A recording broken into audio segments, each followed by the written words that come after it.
Hello friends welcome back to our channel maths and science trick and toys. આજના વિડીયોમાં આપણે જોઈશું ધોરણ 6 પ્રકરણ 4 વનસ્પતિની જાણકારી મેળવીએ। જેમાં અગાઉના વિડીયોમાં આપણે જોયું પર્ણના શિરાવિન્યાસ આધારે બે પ્રકારો પડે છે, સમાંતર શિરાવિન્યાસ અને જાલાકાર શિરાવિન્યાસ, જેની આપણે ચિત્ર સાથે માહિતી મેળવી। અહીં આપણે જોઈશું પુષ્પના ભાગો। તો સૌપ્રથમ પુષ્પાસન। પુષ્પના નીચેના ભાગે લીલા રંગનો પહોળો ભાગ જોવા મળે છે, જેના પર પુષ્પ ગોઠવાયેલું હોય છે તેને પુષ્પાસન તરીકે ઓળખવામાં આવે છે। એટલે કે આ જે ભાગ છે, જે જગ્યા પર પુષ્પ ગોઠવાયેલું હોય, જેના પર બેઠેલું હોય, તેને આપણે પુષ્પાસન તરીકે ઓળખીએ છીએ। ત્યારબાદ તેની ઉપરથી થોડો ભાગ, જેને કહીશું બીજાશય। સ્ટ્રીકેસરના સૌથી નીચેના શંકુ આકારના ફૂલેલા ભાગને આપણે બીજાશય તરીકે ઓળખીએ છીએ। તો આ જે ભાગ છે એ છે બીજાશય। હવે બીજાશયના અંદરના જ ભાગ છે એનું નામ છે અંડક, જેને આપણે બીજાંડ તરીકે પણ ઓળખીએ છીએ। બીજાશયમાં મણકા જેવા નાના દાણા જેવો ભાગ જોવા મળે છે, જેને આપણે અંડક તરીકે ઓળખીએ છીએ। એટલે અહીં પુષ્પના 3 અંગો, સૌપ્રથમ નીચે પુષ્પાસન, ત્યારબાદ એની ઉપર બીજાશય, બીજાશયની અંદર હોય છે અંડક। ત્યારબાદ છે વજ્રપત્રો। તો અહીં આપણે જોઈ શકીએ છીએ લીલા રંગનો જે પર્ણ જેવો ભાગ જોવા મળે છે એ પુષ્પનો લીલા રંગની પાંદડી જેવા ભાગને વજ્રપત્રો કહેવાય છે। વજ્રપત્રો ભેગા મળીને વજ્રચક્ર બને છે। તેનું કાર્ય પુષ્પનું કળી સ્વરૂપમાં રક્ષણ કરવાનું હોય છે। એટલે કે જ્યારે પુષ્પ કળી સ્વરૂપે હોય ત્યારે તેનું રક્ષણ વજ્રપત્રો કરે છે। ત્યારબાદ પુષ્પનો એક ભાગ છે જેનું નામ છે સ્ટ્રીકેસર। દલપત્રની અંદરની બાજુએ આવેલો ભાગ પુષ્પનું માદા પ્રજનન અંગ છે। તો અહીં આપણે જોઈ શકીએ છીએ આ જે ભાગ છે એ ભાગને આપણે સ્ટ્રીકેસર કહીશું, જેનું કાર્ય ફલનની ક્રિયામાં અગત્યનો ભાગ ભજવે છે। ત્યારબાદ છે પરાગાસન। તો આ જે સ્ટ્રીકેસર છે એના ઉપરનો ભાગ, આ ભાગને આપણે કહીશું પરાગાસન। સ્ટ્રીકેસરની ઉપરની ટોચના ગાડી જેવા ભાગને પરાગાસન કહેવાય છે।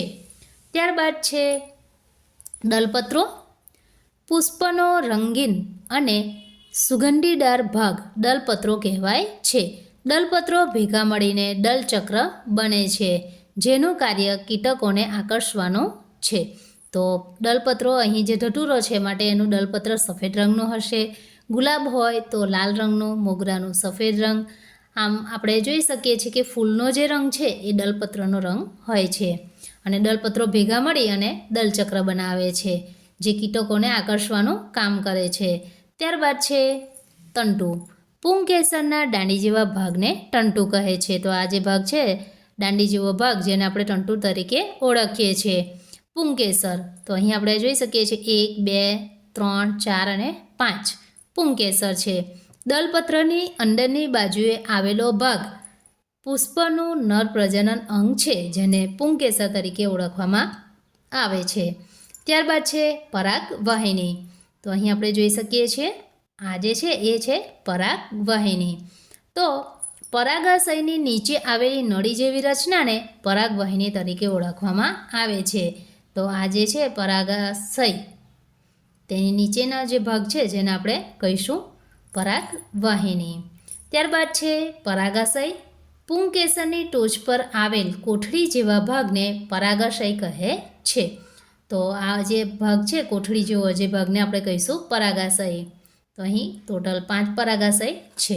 પરાગાશયમાં પરાગરજ ઉત્પન્ન થાય છે। આ પરાગાશનની માહિતી।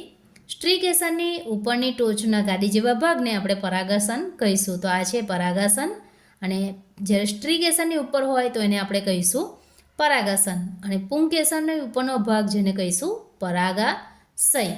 અહીં પરાગરજ ઉત્પન્ન થાય છે। હવે જોઈશું પુષ્પ કોને કહેવાય। તો વનસ્પતિનો સુગંધીદાર, રંગીન અને સુંદર આકર્ષક ભાગ, જે વનસ્પતિનું પ્રજનન અંગ છે, જેને આપણે પુષ્પ તરીકે ઓળખીએ છીએ। હવે આ વધારાની એક માહિતી છે જેની પણ આપણે નોંધ રાખીશું। વજ્રપત્રો જોડાયેલા હોય તેવા પુષ્પો, તો એમાં આવશે ધતુરો અને જાસૂદ।